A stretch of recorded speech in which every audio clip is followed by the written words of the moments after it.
On the afternoon of 12th May, 1968, an American Army officer looked at the Australian soldiers arriving at his landing zone and said 4 words that should have changed everything. "They will come looking for you." Then he walked to his helicopter, lifted off, and left. 6 hours later, in the clammy tropical darkness north of Saigon, the North Vietnamese Army proved him catastrophically right. The question is not whether the attack happened. The question, the one that has been argued, buried, and disputed for more than 50 years, is why the base was not ready when it did. Tonight we are cracking open the planning failures, the institutional arrogance, the extraordinary individual courage, and the single accident of luck that together decided the fate of fire support, Base Coral, in the early hours of the 13th of May, 1968. Have you ever heard of this battle? Drop a comment below, because what you are about to discover will change what you think you know about Australia's war in Vietnam. Stay until the end. The last fact in this story took 56 years to be officially acknowledged, and it is worth every minute of the wait. To understand what happened at Fire Support Base Coral, you first have to understand the world that produced it. And that world, by the spring of 1968, was disintegrating in ways that no general's map and no politician's optimism could fully capture or contain. The Tet Offensive began on the 31st of January, 1968. Between 85,000 and 100,000 North Vietnamese and Viet Cong fighters launched simultaneous assaults on Allied installations and population centers across South Vietnam. They attacked provincial capitals. They attacked military bases. They attacked the American embassy in Saigon itself, breaching the perimeter in the full glare of international television cameras in scenes that shocked the watching world. In purely military terms, the offensive was a catastrophe for the Communists. More than 45,000 of their soldiers were killed in the first weeks alone. The coordinated general uprising they had predicted, the moment when the South Vietnamese people would rise as one against their government and its American supporters, never materialized. The offensive collapsed in late February, its military objectives unachieved. The Tet Offensive was not, in the end, a military event. It was something far more dangerous than that. It was a psychological detonation that shattered the careful architecture of optimism that American commanders and politicians had spent years constructing for public consumption. General William Westmoreland had assured the American people for months that the war had reached a turning point, that the enemy was losing soldiers faster than they could be replaced, that the strategy of attrition was working as designed, and that victory was approaching on a measurable timeline. His officers had talked confidently about light at the end of the tunnel. Then, in the space of a single night, the enemy had simultaneously assaulted every major city in the country. The light at the end of the tunnel was, it turned out, an oncoming train. CBS News anchor Walter Cronkite, the most trusted voice in American journalism, traveled to Vietnam and returned to tell his audience that the war was mired in stalemate, and that the most reasonable conclusion available to any honest observer was that it would end in negotiation rather than victory. President Lyndon Johnson watched the broadcast in the White House and said privately that if he had lost Cronkite, he had lost Middle America. Johnson announced shortly afterward that he would not seek a second presidential term. American public support for the war entered a collapse from which it would never recover, and the political foundations of the entire Allied effort in South Vietnam began cracking at every joint. Australia's position in this disintegrating landscape was modest by every measure. 8,000 Australians were committed to the conflict at its peak, a force dwarfed by the 500,000 American troops in country.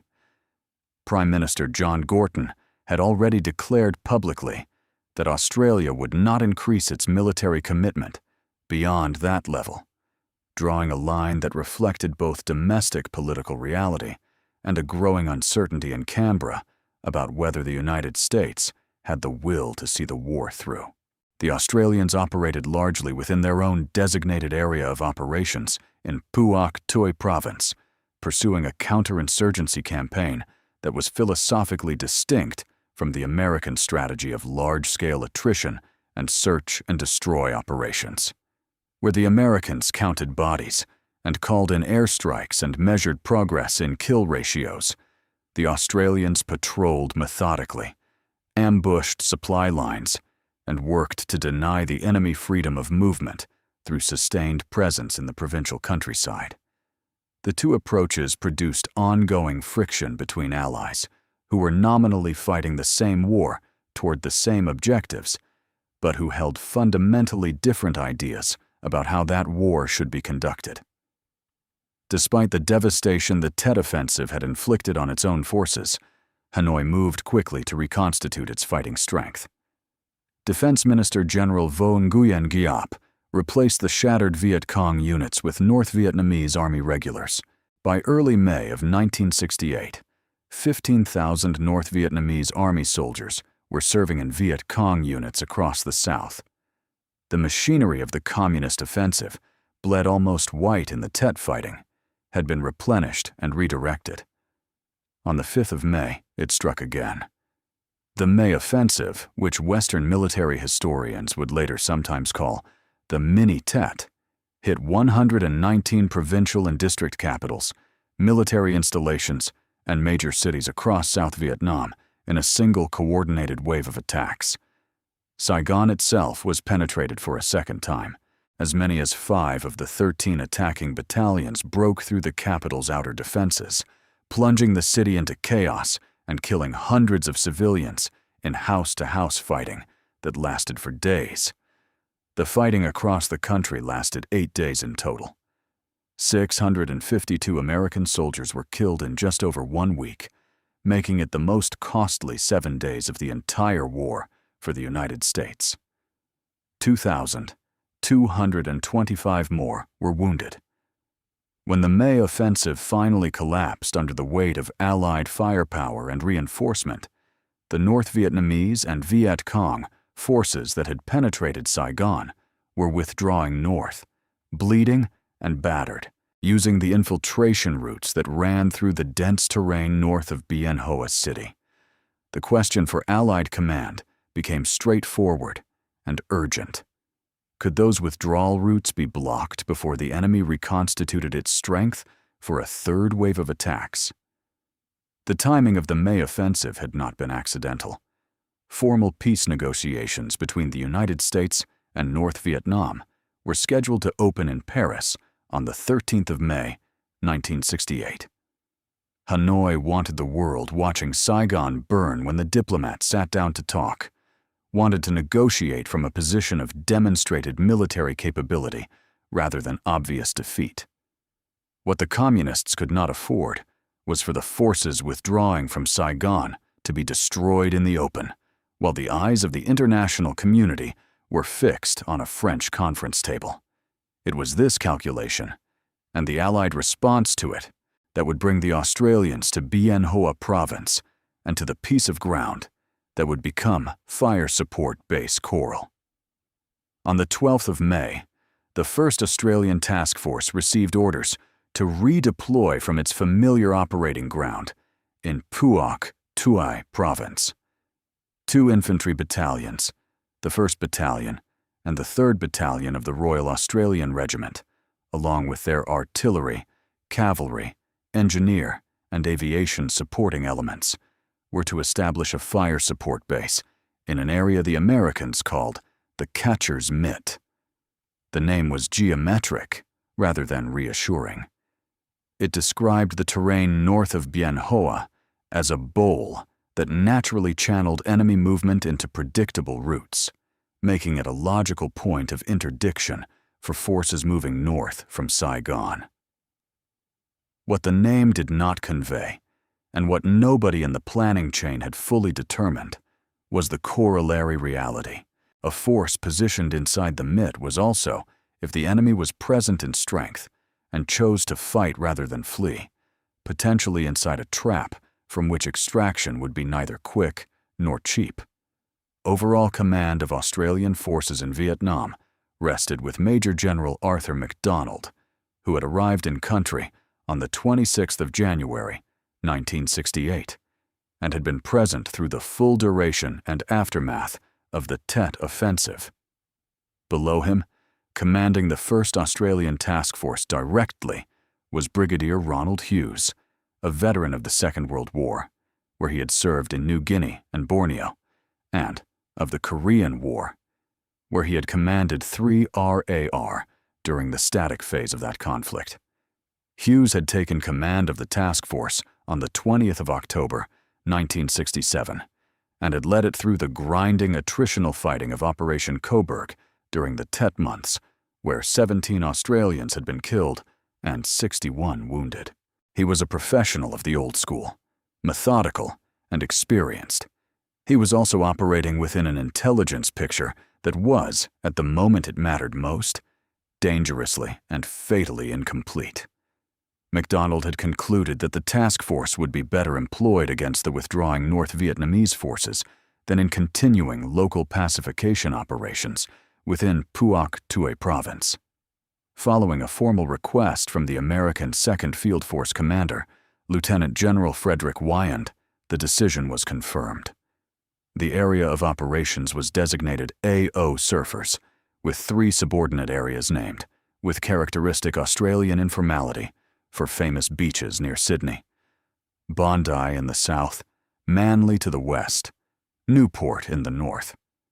Fire Support Base Coral would be established in AO Bondi as the central artillery hub from which the batteries would support infantry patrols operating across the entire operational area. On the 10th of May, Hughes gathered his battalion commanders at Bearcott, a United States Army base near the town of Long Thanh in Bien Hoa Province, and issued his operational orders for the move. Those orders were verbal. No written version of the orders followed, either at the orders group or in the days before the operation commenced. Both battalion commanders, Lieutenant Colonel Philip Bennett, commanding 1 RAR, and Lieutenant Colonel Jim Shelton, commanding 3 RRAR, later stated unequivocally, and on the record, that what Hughes conveyed that afternoon contained no intelligence about formed bodies of the enemy present in the area in any significant strength. The picture they received was of small groups of North Vietnamese Army soldiers and Viet Cong fighters withdrawing northward from Saigon and doing their best to avoid contact with Allied forces as they moved. The companies were accordingly to be deployed in dispersed ambush positions up to 5 kilometers from the forming base, positions optimally designed to intercept small withdrawing groups moving through jungle and rubber plantation. That deployment concept was a perfectly logical response to the threat as it had been described. It was a catastrophically wrong response to the threat that was actually waiting in the operational area. Bennett was compact and careful, a man whose career trajectory would eventually carry him to the absolute summit of Australian military command. He had fought in Korea as a young officer, had survived the Battle of Kapyong, and had accumulated more than 2 decades of professional military judgment about how armies worked and what they could absorb. In May of 1968, he was 40 years old, leading his battalion into its first Vietnam deployment, having replaced 7 RAR only weeks earlier. He was methodical in his planning, calm under pressure in the extreme, and professionally competent in every measurable respect. He received the briefing at Bearcat and drew no particular alarm from what he heard. Shelton was different in temperament. Where Bennett processed information through careful systematic analysis and arrived at measured conclusions, Shelton operated partly on instinct, the kind of instinct that accumulates through years of infantry command until it becomes functionally indistinguishable from professional intuition. He had doubts about the area from the beginning, a low-level professional unease that he could not yet fully articulate or support with specific evidence. He did not know why he felt uneasy. He filed the feeling away and began his planning. What neither of them knew What Australian intelligence had failed to determine at every level of the command chain from strategic headquarters down to the battalions preparing to fly was that the headquarters of the PIVN 7th Division was already sitting 9 kilometers east of the planned base site. The division's commander, General Nguyen The Bon, had established his command post less than the distance of a morning's comfortable walk from the patch of ground the Australians intended to build their fire support base on. The 141st Regiment of that division was operating east of the divisional headquarters. The 165th Regiment was deployed to the north, and a battalion-strength formation called the 275th Infiltration Group had completed its march from the Cambodian border along the Ho Chi Minh Trail only 48 hours earlier, arriving exhausted and immediately available for operations in the area. The operational area the Australians were being sent to interdict was not, as the planning assumed, an area through which enemy forces were passing in small groups trying to avoid contact. It was an active enemy rear area, occupied in divisional strength by a North Vietnamese formation that had been fighting and operating in that specific terrain for months. There were signs that the planning process either missed or dismissed. During the aerial reconnaissance conducted prior to the fly-in, the American Army pilot assigned to take Australian officers over the planned landing zone refused to descend below 2,000 feet and would make only a single pass over the area.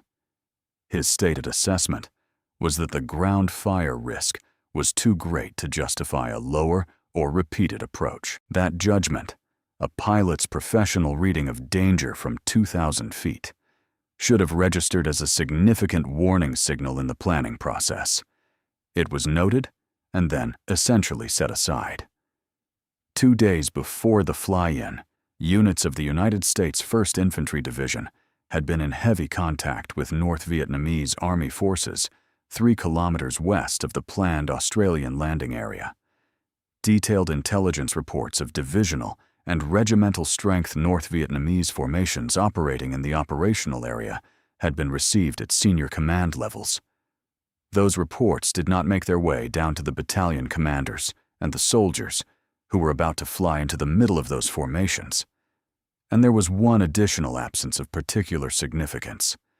Lieutenant Colonel Jack Kelly, the commanding officer of 12th Field Regiment, the artillery regiment that included 102 field battery and its 6 105mm howitzers, together with the task force tactical headquarters, would remain at Bearcat during the night of the 12th and 13th of May, rather than flying into the base with the main body. The guns that were about to fight for their survival in the darkest hours of the Australian War in Vietnam would do so without their regimental commanding officer present to lead them. The 12th of May, 1968, was hot and humid and thick with dust, and almost nothing went according to the operational plan from the moment the first helicopter lifted off its pad. Lieutenant Gordon Alexander was a national serviceman, a young man assigned by ballot to military service in a war his country was increasingly divided about, serving as an artillery forward observer with D Company, 1RR, AR. He watched the insertion unfold across the long afternoon with the particular helplessness of a junior officer who can see clearly that everything is going wrong and has neither the rank nor the authority to change any of it. He would later describe the deployment into the landing zone as an absolute debacle. Given what followed from it, that characterization was, if anything, understated. The terrain around the planned landing zone was found, upon the arrival of the first elements, to be covered with low trees and scrub vegetation that the planning process had failed to identify, and that prevented helicopters from landing at the designated points. Units were diverted to alternate landing zones that had not been properly coordinated into the movement plan. 3 kilometers to the west, simultaneously, the United States 1st Infantry Division was in active contact with North Vietnamese forces, creating congestion in the airspace, diverting helicopter assets, and generating radio traffic that further complicated the already severely strained insertion. Shelton found that his primary landing zone was unsuitable and designated a new location 1,000 meters to the southwest. B Company, 3 RAR, under Major Burt Irwin, was already airborne with the original grid reference in hand. Shelton redirected the company in flight. They landed at the new position. Irwin moved quickly to clear it, and the entire insertion fell further behind a schedule that was already buckling. Captain David Brooke was the battery captain of 102 Field Battery, the officer responsible for the administrative support and coordination of the 6 howitzers that would shortly become the centerpiece of the entire operation. During the confused helicopter deliveries that characterized the afternoon, Brooke was deposited alone in the middle of an open, grassy area that had been selected as the gun position and then left there, without infantry protection, without communication, in territory that an American pilot had refused to overfly below 2,000 feet for more than an hour. Artillery delivered before its protecting infantry, a gun position with no guns and no security. A senior non-commissioned officer and captain abandoned in the open by an operational machinery that had lost coherent control of its own insertion sequence. Major Colin Adamson, commanding A Company, 1 RAR, described watching his battalion arrive throughout the afternoon in what he called dribs and drabs all day. When the last element of the entire 2-battalion force, the 1 RAR mortar platoon, finally touched down from its helicopter, it was more than 4 hours behind the planned schedule. The tropical light was failing rapidly by the time Lieutenant Tony Jensen, the mortar platoon's second-in-command, stepped out and looked at the ground that was supposed to become his platoon's defensive position for the night. He understood immediately and completely that there was not enough time remaining before darkness to do properly what needed to be done. The men began to dig with everything they had. They were called to stand to at their weapons before most of them had broken through the surface layer of laterite soil.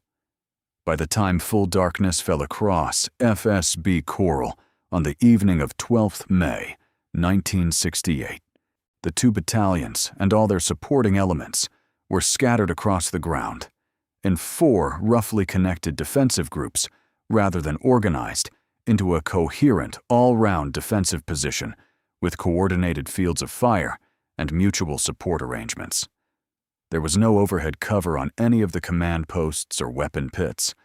There were no claymore mines positioned around the approaches because the wire and mine stocks had arrived too late in the day to be deployed before last light.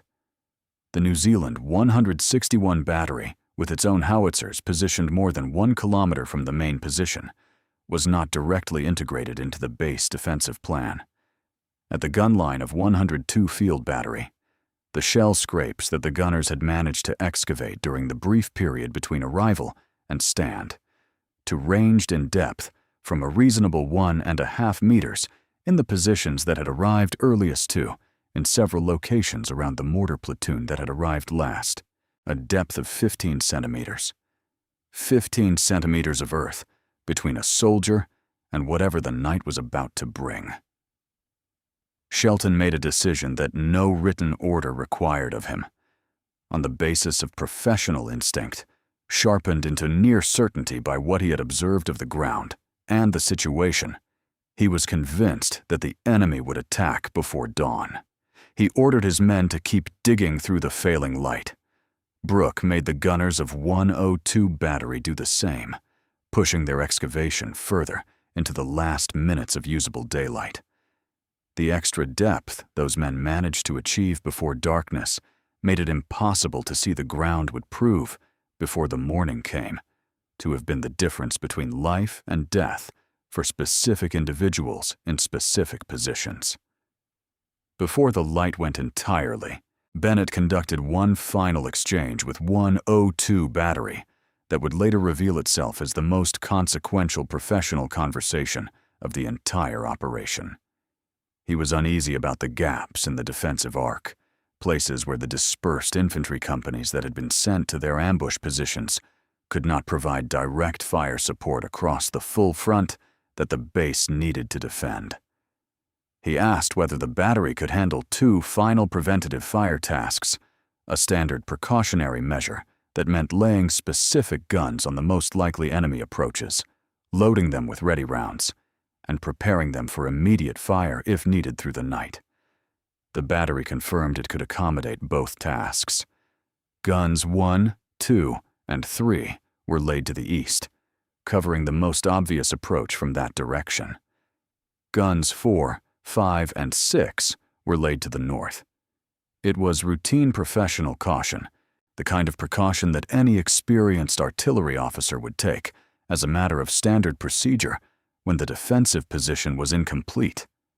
Bennett had no reason to believe it would matter beyond the next few hours before daylight came and the base could be properly reorganized and strengthened.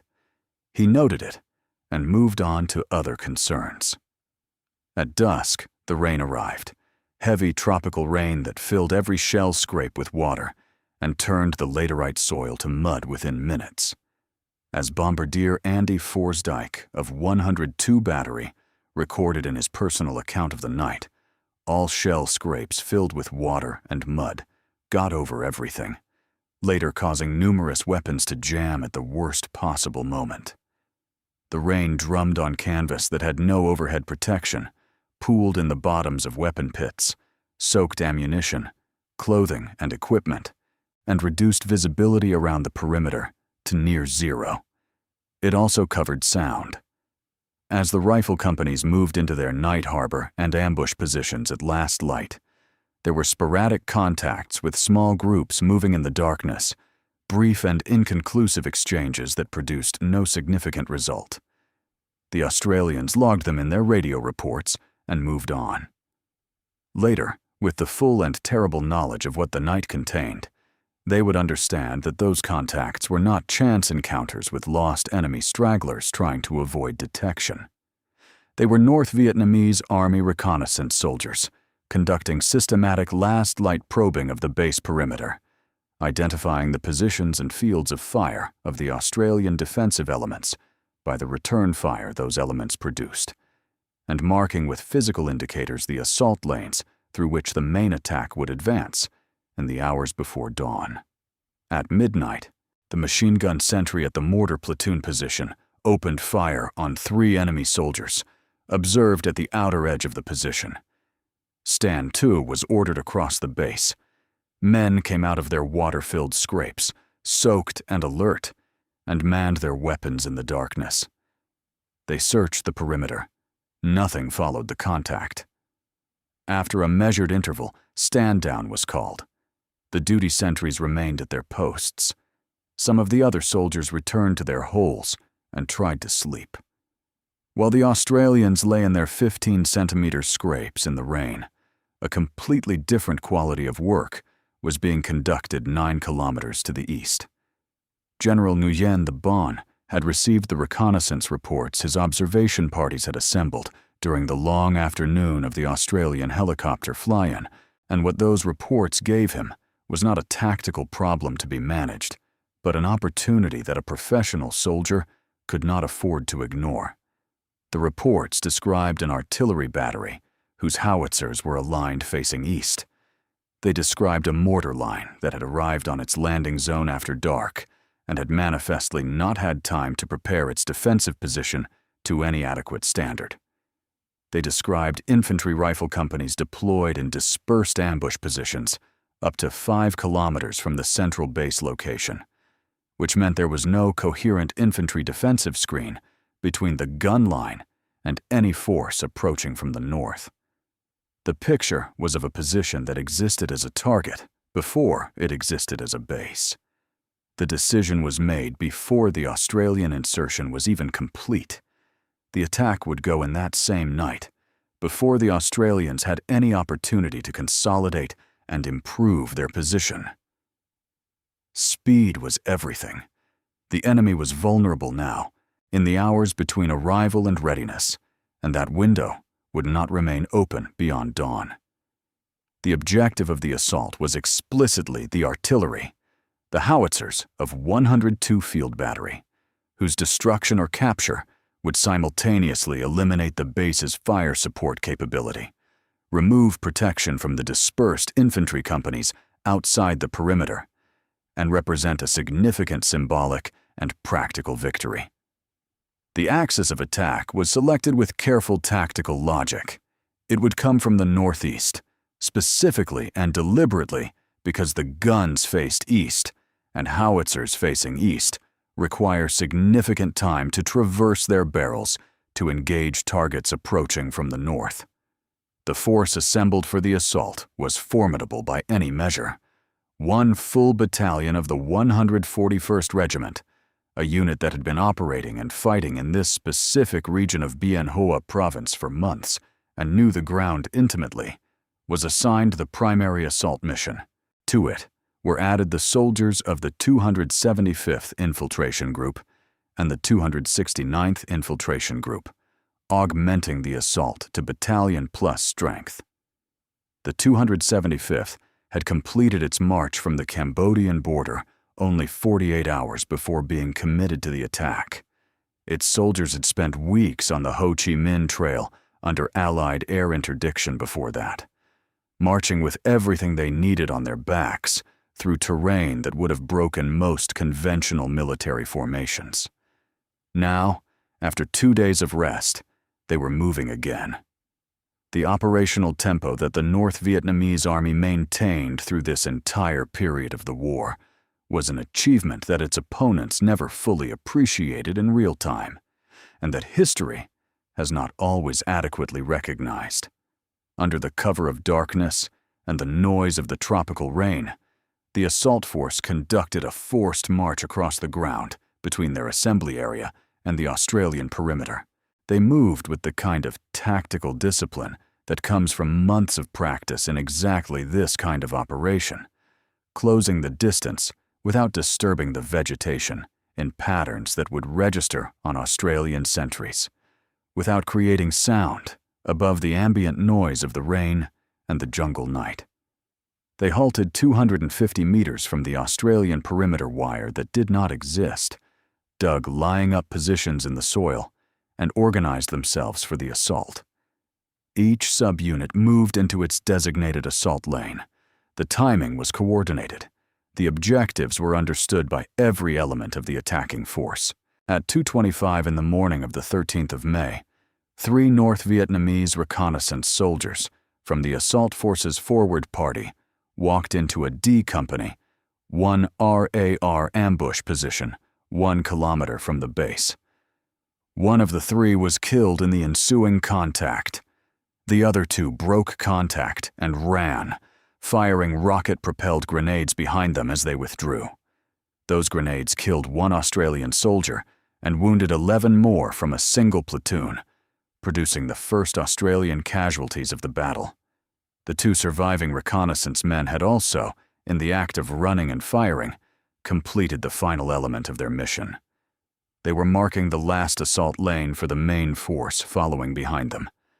20 minutes later, at approximately 3:30 in the morning, Gunner Neil McNeil of 131 Divisional Locating Battery was looking out from his position when he saw the sky above the northeastern tree line begin to change. He watched what he would later describe as the arcing trails of a barrage of 8 rocket-propelled grenades being launched from concealed positions in the jungle. They appeared to come in slowly, gliding through the humid tropical air for what seemed an impossibly long time before they detonated across the base with the flat, percussive crack of high-explosive warheads. Mortar rounds followed immediately and in quantity, falling in a concentrated pattern that covered 102 Field Battery and the 1 RAR mortar platoon position, with fire so precisely targeted that the rounds seemed to know exactly where to land. The heaviest concentration fell exactly on the 2 positions that the North Vietnamese reconnaissance had identified as the primary objectives. The bombardment lasted 5 minutes, and then stopped completely. What followed the bombardment was silence.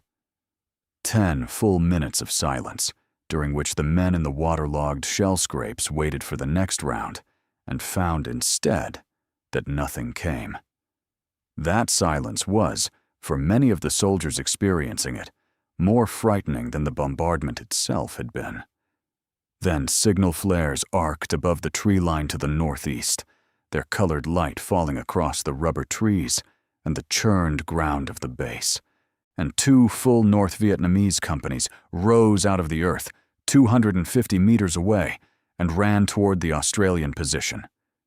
They came in long, straight lines of 150 to 200 men at a time, firing their AK-47 assault rifles as they advanced, holding the weapons up and spraying fire across the base in the aggressive assault technique the North Vietnamese Army used to suppress defensive positions during the approach phase of an attack. The assault was not disorganized or impetuous. It was a structured and disciplined attack by professional soldiers who knew exactly which position they were moving to and exactly what they were expected to do when they got there. One flank of the assault force drove directly through the 1 RAR mortar platoon position at speed, overrunning it with a violence and pace that left the mortarmen almost no time to understand what was upon them before they were fighting for their lives in their individual scrapes against enemy soldiers who were physically among them. The other flank swept around toward the gun line of 102 Field Battery.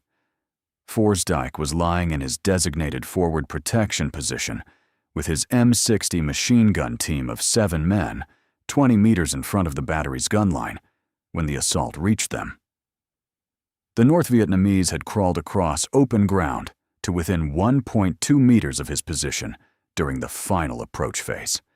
He had heard nothing of their approach. The rain and the darkness had been complete cover. Viet Cong got up from all around us, he wrote in his account of the night. They had crawled up to within 4 feet of the M60, and we did not even know they were there. The team opened fire. Within seconds, the M60 jammed completely. At the mortar platoon position, the assault was already total, and the situation was already desperate. The North Vietnamese assault flank had moved through the position so rapidly that the mortarmen had barely had time to register that the attack had begun before they were engaged in close-quarters combat inside their own position with soldiers who had come from every direction simultaneously. Jensen heard screaming from the direction of the mortar line. He heard 2 specific Australian voices screaming that they had been taken, and he heard something else from Forsdyke's account that captures the full horror of the moment better than any official language manages. There was yelling coming from the mortar section, Forsdyke wrote. We could hear one of the mortar crew yelling that they were coming in and not to fire. Then we heard 2 Australian voices screaming, "They have got us." But because of the number of enemy between us and the mortars, we could not help them. In the end, we fired at the enemy on the track, and we possibly hit our 2 mortarmen. With the M60 fully jammed and 2 men down behind him, 1 dead and 1 wounded, Forsdyke's team fell back through the darkness to the gun line. What continued to happen at the mortar platoon, in the minutes that followed, happened without any possibility of outside assistance reaching the men who were dying there. Corporal Jock Whitten was hit by enemy fire. Private Graham Stevens went immediately to his aid, which was the correct and courageous thing to do, and a rocket-propelled grenade round killed Whitten and wounded Stevens before Stevens could do anything to help. The North Vietnamese, moving quickly through the position, managed to seize one of the Australian 81mm mortars and attempted to turn it against the base, getting 3 rounds off before Jensen's remaining men suppressed the position with concentrated small arms fire and forced the enemy away from the weapon. A North Vietnamese officer, bareheaded, wearing a khaki uniform with a holstered pistol, and his hands clasped behind his back in the manner of a senior officer conducting an assessment, walked along the top of the berm above Jensen's scrape and looked down at the Australian below him with what Jensen described as an evaluating gaze. He was conducting battle damage assessment in the middle of the firefight. Jensen performed the calculation that the situation required and arrived at the only conclusion that gave his remaining men any chance of surviving the night. 5 of his 18 men were already dead, or in the process of dying. 8 more were wounded to varying degrees of incapacity. Enemy soldiers were among them in the position, firing into any shelter that still stood, moving from scrape to scrape. The position could not be held by what remained of the platoon through conventional defensive action, but any attempt to move the remaining men out of their scrapes would expose them to the fire that was sweeping the position from every direction. There was one option remaining, and it was an option that required Jensen to ask the men in those scrapes to trust him in the most absolute and unconditional sense that the word trust can carry. He got on the radio and called for Splintex to be fired directly across his own position. Splintex was a specialized anti-personnel artillery round designed for use by 105mm howitzers. Each shell contained 7,200 individual steel flechettes, which were dart-shaped, fin-stabilized projectiles, similar in principle to a small arrow, packed into the shell body and dispersed at lethal velocity across a wide pattern when the time fuse detonated the round at the preset distance from the gun. The tactical effect of a Splintex round fired into a position occupied by standing or moving personnel was described consistently by those who witnessed it as absolute. It cleared everything above ground within the dispersal pattern. Jensen was ordering the artillery to fire it across a position where his own soldiers were lying in shell scrapes in the ground. There was a secondary problem that went beyond the fundamental one. When Lieutenants Lowry and Ahern at the 102 Battery Command Post received the request and turned to their technical reference documents to confirm the correct fuse settings for the Splintex round, they found no adequate reference to the correlation between the time fuse settings and the desired effect at the required range. In the middle of an active assault on their battery position, with the mortar platoon being destroyed 30 meters to their north and enemy soldiers pressing against the gunline bunds, Lowry and Ahern were reading the technical manual for a round their battery had never previously fired. Not in training exercises on the ranges of Australia, not in any of the fire missions the battery had conducted since arriving in Vietnam. The most critical round, fired by 102 Field Battery on the most important night of its Vietnam deployment, was fired in anger by men reading the instructions for the first time. Jensen was in his scrape. The enemy officer had moved away from the berm above him. Jensen could hear his men dying around him. He ordered them into the deepest parts of their scrapes. "Stay down," he called through the noise of the battle. "Splintex coming in." The rounds were fired from gun number 5 of 102 Field Battery and from the 90mm recoilless rifles of the battalion's anti-tank platoon. Lance Corporal A.J. Parr, who was in the mortar position when the rounds came, later described the sound of 7,200 steel darts passing through the air above a position where men were lying in the ground as an awesome sound when going through one's own position. The enemy soldiers, who were standing or moving above ground level in the mortar position when the Splintex arrived, died where they stood. The Australians who were pressed into their scrapes below ground level survived. The mortar platoon position was not retaken by that action, but it was cleared sufficiently to stop the immediate killing of the men who remained alive in it. At the gun line of 102 Field Battery, the battle had reached the point that would determine whether any part of the base survived the night. The assault flank that had come through the mortar platoon was now pressing against the gun line emplacements, and here the night produced the moment that almost certainly determined everything that followed from it. The North Vietnamese 7th Division's plan had been built on a single piece of information that was accurate when it was gathered, and wrong by the time the assault arrived. The reconnaissance had confirmed that the howitzers of 102 Battery faced east. The attack came from the north because guns facing east take time to traverse and engage targets to the north. That information had been correct during the afternoon reconnaissance. Between the reconnaissance and the assault, Bennett had made his routine request for 2 final preventative fire tasks, and guns 4, 5, and 6 had been laid to the north. When the North Vietnamese assault infantry crested the last rise and reached the gun line emplacements, 3 105mm howitzers were pointing directly into their faces. As luck would have it, Jensen recalled in his account of the night, the guns were then facing directly into the line or the direction of the assault. The North Vietnamese divisional commander's reconnaissance had been impeccable. His planning had been logical and tactically sound.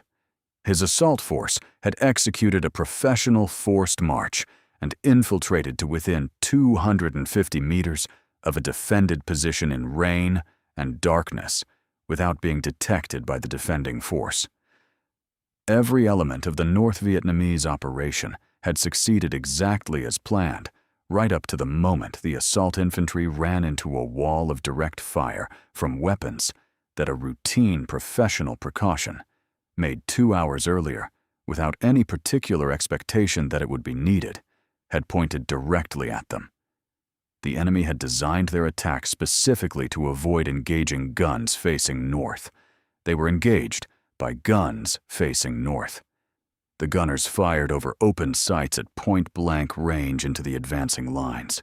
Gunner Mick Grimes, at number 6, gun position, looked out from his position and saw no more than 150 meters away massed ranks of infantry advancing toward him. An AK-47 burst hit him in the hand, but his self-loading rifle, which he was holding across his body, absorbed the main force of the burst, and he remained at his post. The 3 howitzers that happened to be facing north because of a final preventative fire task became, in those minutes, the most consequential artillery pieces in the history of the Australian Army's deployment to Vietnam. Number 6 gun was overrun despite the fire. In the close-quarters struggle for possession of the emplacement, Sergeant Maxwell Franklin made a decision that nobody had ordered him to make, and that nobody else in the position knew about. With enemy soldiers who had seized the howitzer attempting to operate it, Franklin removed the firing mechanism from the gun, which is to say, he took out the firing pin before withdrawing from the overrun position. He put the firing pin in the pocket of his uniform. He did not inform any officer that he had done this. He moved back through the darkness with the firing pin in his pocket and the howitzer in enemy hands, and he said nothing about what he had done. Lieutenant Ian Ahern and Captain Brooke assaulted number 6 gun pit under fire with grenades and retook the position. The gun was present in the emplacement. The enemy soldiers who had occupied it were dead or had withdrawn. But when the gunners attempted to operate the howitzer, it was completely inoperable. Franklin had removed the firing pin in the dark without telling anyone, and no officer or senior non-commissioned officer in the position knew where it was. The men who had retaken the position at personal risk were in command of a weapon that was missing a critical component that was in another man's pocket somewhere in the darkness, and nobody knew. Gunner David Thomas, known to everyone in the battery as Tomo, was carrying Splintex rounds to number 4 gun when he tripped over something and caught his ankles on an obstruction in the dark. He looked down at what had stopped him. There was Bluey Sawtell, he recalled afterward. He was dead, shot in the head, under a poncho near the gun bay. Thomas covered him up carefully with the poncho. Then he picked up the Splintex rounds and kept going to number 4 gun. He kept going. In the spare simplicity of what Thomas did after finding Sawtell, after covering him with a poncho and continuing to carry ammunition through the darkness, is the entire truth of what the men of 102 Field Battery chose to do on the night of the 13th of May, 1968. Not because they were incapable of the feelings that the situation produced, because there was no alternative that a soldier could accept and still be the person he believed himself to be. The spooky gunship arrived over the base sometime in the dark hours before dawn. It was a Douglas C-47 transport aircraft that had been modified to carry multiple rapid-firing electric miniguns and a system of aerial flares, and it could put a continuous stream of fire from those miniguns into every square meter of a football field in under a minute. It circled FSB Coral at low altitude, through parachute flares that turned the darkness below into harsh artificial daylight, and added the weight of its minigun fire to the defensive perimeter. Helicopter gunships and jet fighter aircraft arrived to contribute their own ordnance to the fight around the base. By 4:30 in the morning, the main North Vietnamese assault had exhausted its momentum and was losing men faster than it could sustain the attack. The surviving elements of the assault force withdrew into the rubber plantation to the northeast, carrying as many of their casualties as they could move. Small rearguard parties remained at the perimeter edge to cover the withdrawal. Diminishing and increasingly isolated attacks continued until the sky began to lighten in the east, each one smaller and less coordinated than the last, each broken up by the guns still firing from the line, and the anti-tank platoon working through the dark. At 6:10 in the morning of the 13th of May, 1968, the last North Vietnamese soldier was found and killed inside FSB Coral. He was inside the number 6 gun emplacement. 11 Australians had been killed in the fighting. 6 were regular Army soldiers who had volunteered for their service. 5 were national servicemen, young men assigned by ballot to military service in a war that the country sending them there was increasingly and loudly divided about supporting. Their average age was 22 years. The mortar platoon had suffered more than any other element. 5 soldiers killed and 8 wounded from a total platoon strength of 18 men, which meant that more than half the platoon was dead or incapacitated within 2 hours of the assault beginning. The survivors were pale and hollow-eyed and functioning below the level of shock, unable to continue as an effective unit. They would be withdrawn to the task force base at Nui Dat within days and replaced temporarily by men drawn from 3 RAR, while the Army organized replacement drafts from Australia. 28 more Australians across the position had been wounded to varying degrees. One howitzer was inoperable. Another had been damaged by enemy fire and abandoned. 52 North Vietnamese bodies lay in and around the fire support base at first light, distributed across the gun line, the mortar position, and the approaches to the perimeter. Australian soldiers undertook the grim and necessary work of burying the enemy dead in a mass grave near the damaged number 6 gun position.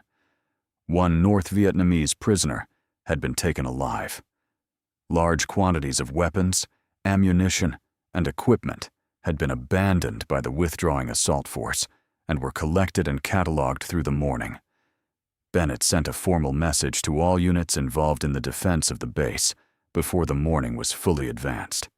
He commended without qualification the steadiness and bravery of every soldier who had held a weapon and a position through the night.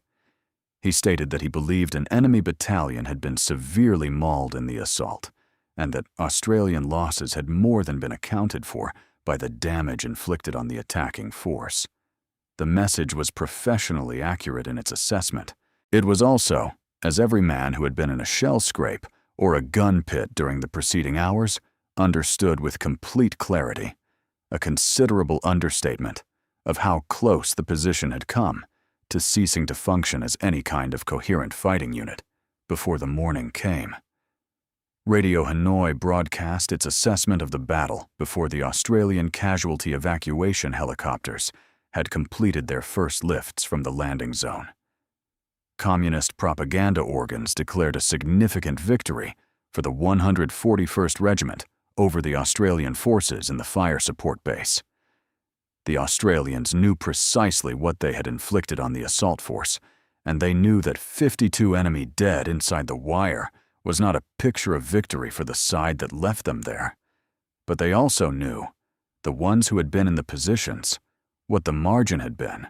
At least one Australian officer, writing to a close friend in the weeks following the battle, expressed that knowledge without institutional restraint or diplomatic caution.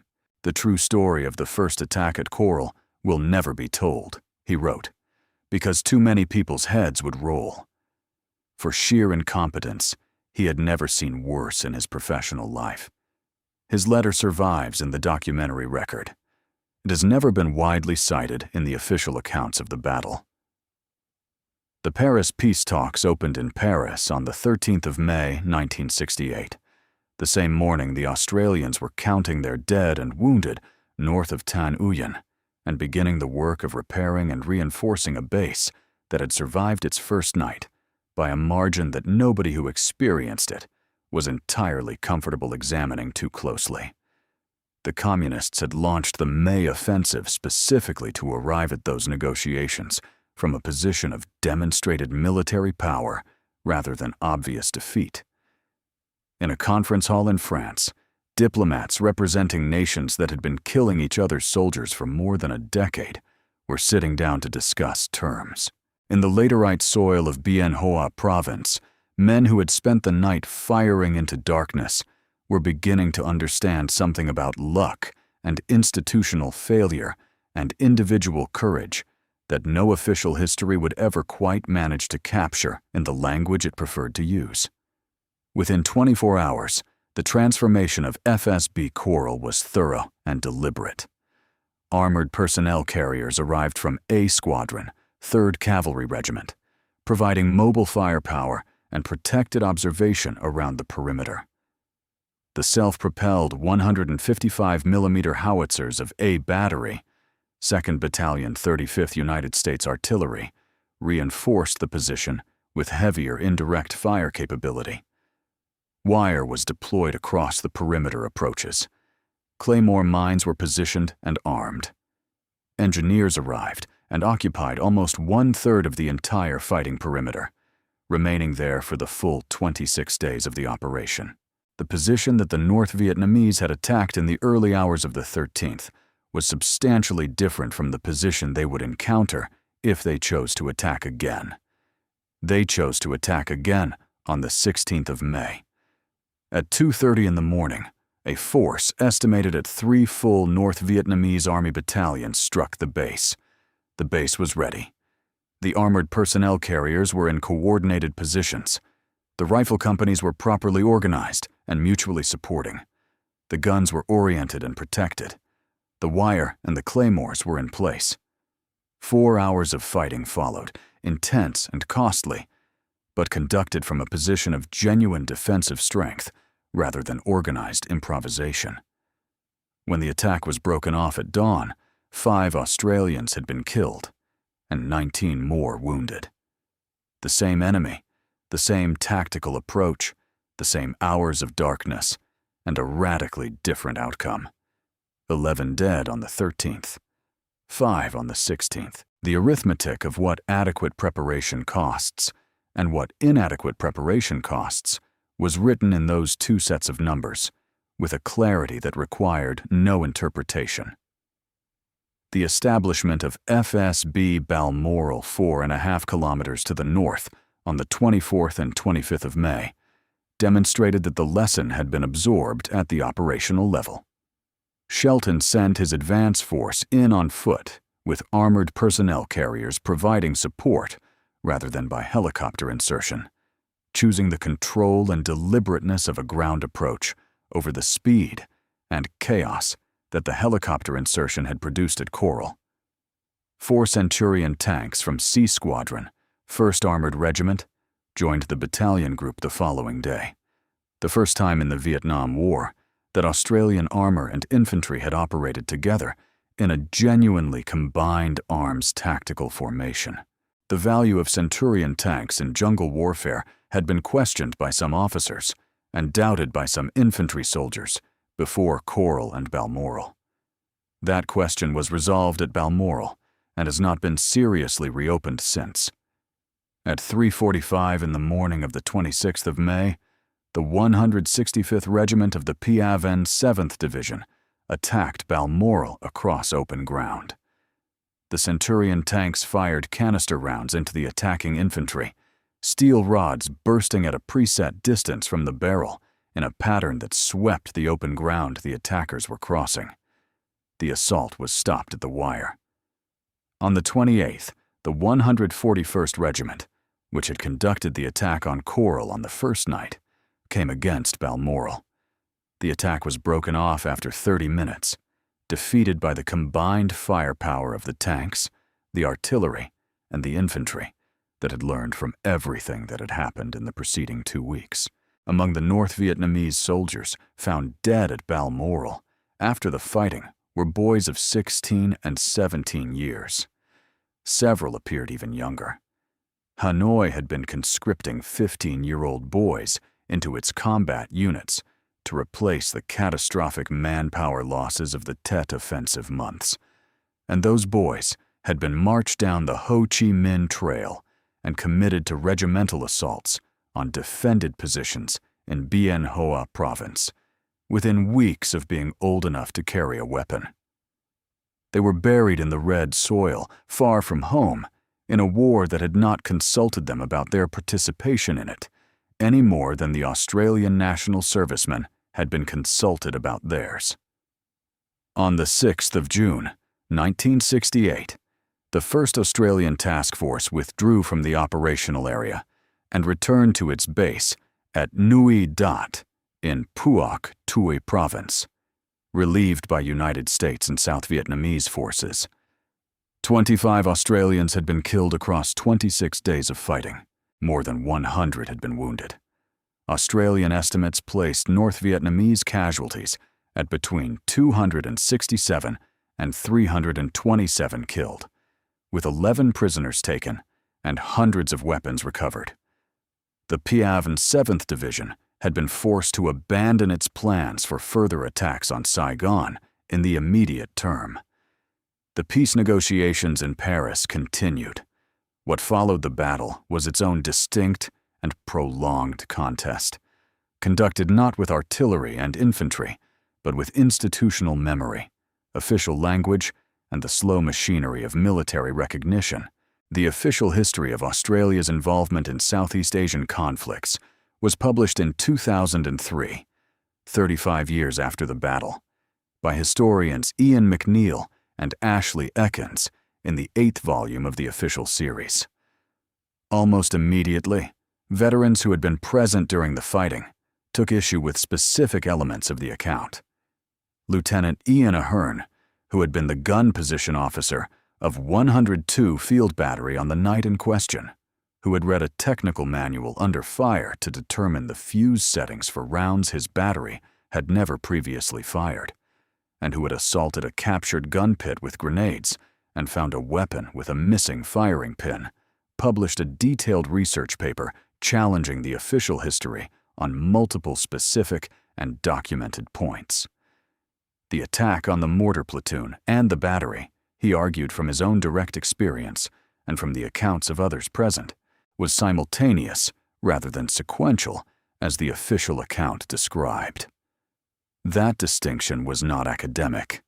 A sequential attack implied a warning gap that did not exist in the reality of the night, and the absence of that gap significantly affected how the decisions made under fire should be understood and evaluated.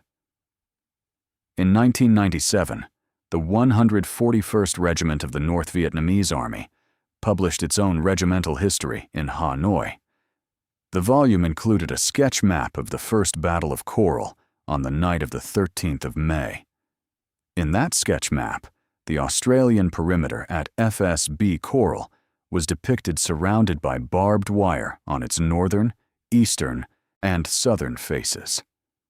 The Australian official history recorded plainly that on the night of the 12th and 13th of May, no claymore mines and no barbed wire had been laid for the defense of the fire support base, because there had been no time, and the wire had not arrived in usable condition before last light. The enemy's own official account of their successful attack depicted the assault as having been conducted against a position with wire defenses that did not exist on the night the attack actually occurred. Both sides had reasons to shape the record in ways that served their understanding of events, and both sides exercised those reasons. The 50th anniversary commemorations in 2018 brought surviving veterans to the Australian War Memorial in Canberra, where a national service was held at the Vietnam Forces National Memorial on Anzac Parade. Men who had been 22 years old in the rubber trees north of Ta Nguyen were now in their 70s, standing before the Roll of Honor and reading names they had known in life. Corporal Alan Parr of the 1 RAR Mortar Platoon stood before the Vietnam panel. "Numerous times I have stood in front of the Vietnam panel and read our names," he said. "I come to John O'Brien and dwell some time. He died in my shallow shell scrape next to me. Bob Hickey was 5 meters away. I think to myself, just what more could I have done to save them? It happened so quickly. Then there were the 8 wounded, some of whom are still with us. We still see their faces. We still hear their voices. We know what pain and grief their passing caused, and still causes today." Richard Norden was 70 years old in 2018, a private soldier who had made 3 charges into direct enemy fire on a jungle track, 1 kilometer from FSB Coral on the 14th of May, 1968, and who had been carrying a Distinguished Conduct Medal for 50 years.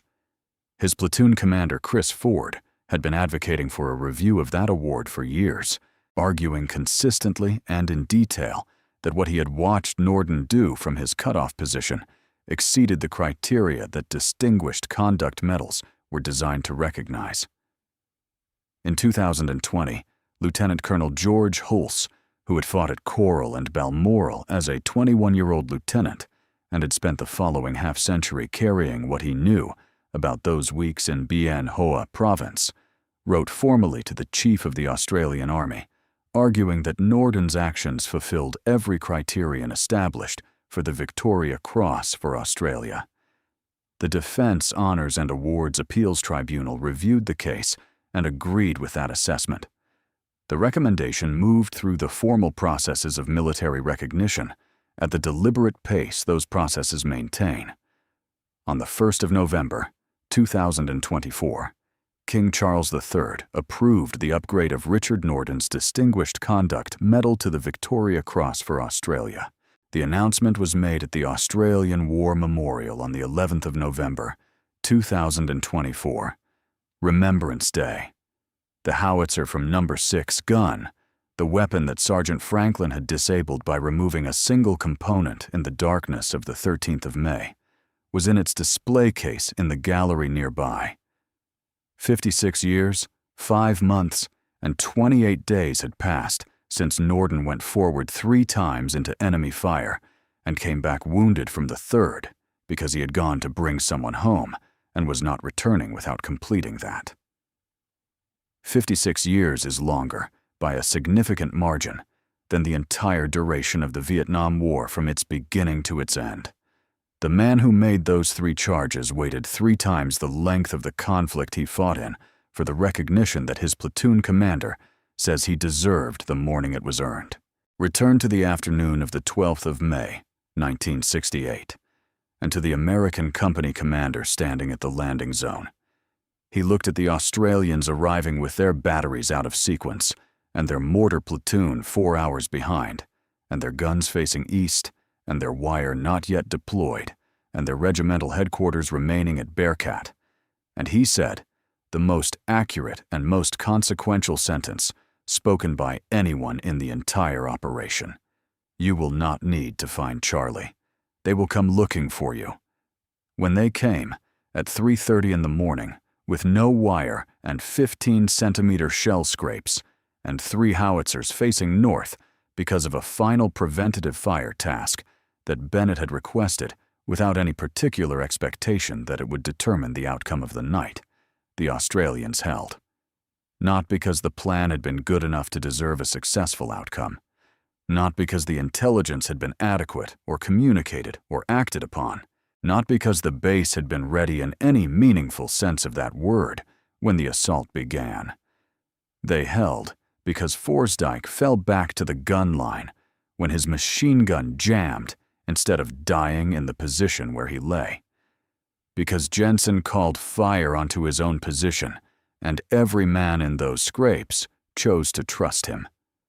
Because Franklin took a firing pin into his pocket in the dark and walked away with it. Because Thomas covered Sawtell with a poncho and kept moving to the gun. Because Norden went forward 3 times on the following day, when once was already beyond any calculation of survival that arithmetic could support, and came back from the 3rd, because he was not coming back without the man he went to bring. The base at Coral nearly fell because of institutional failure at every level, from strategic intelligence to operational planning to tactical preparation. It survived because of individual courage operating in the space that institutional failure had created and left unguarded. For 56 years, the official record arranged those 2 facts in a sequence and a proportion that served the institutions rather than the individuals. Now you have them the right way around.